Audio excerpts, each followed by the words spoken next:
8 days into the strike, after repeated calls for health workers to return to work, the axe fell on the workers. All illegally striking health professionals who denied the directive by the Honorable Minister for Medical Services to report back to work have been sacked. The government's move is aimed at bringing to an end a strike that entered its 8th day today.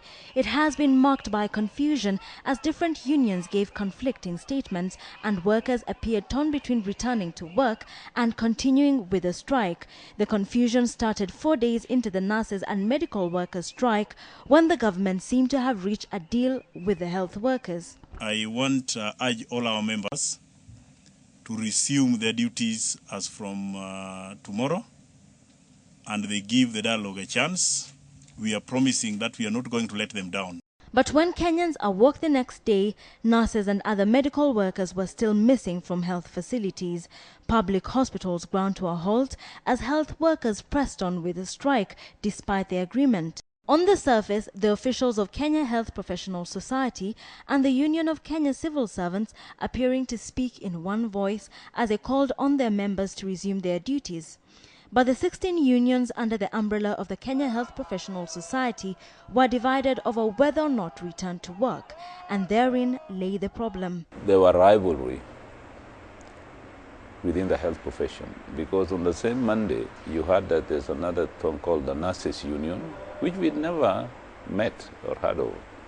And then there is another group that claimed that their leaders were bought by me.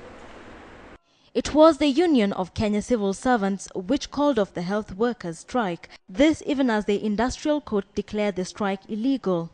As part of the return to work formula, a 12-member team was scheduled to look into the demands of the workers with a view of reaching a satisfactory agreement.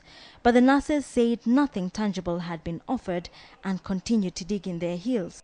They further claimed their leaders had been compromised and sent new delegations to begin negotiations afresh. We had a union, so we were taken a little more seriously. Now you will notice what the government is doing is playing legalities versus illegalities.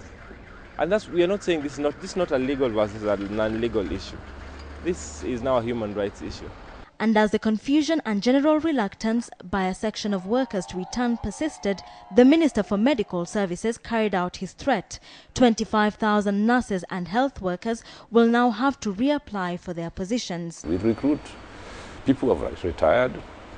We recruit people who are unemployed. There are a lot of unemployed nurses in Kenya, especially in urban areas. They will come and work. In the face of the announcement, the health workers now waiting to hear who will speak for them all. Wilkister Nyabwa, KTN Prime.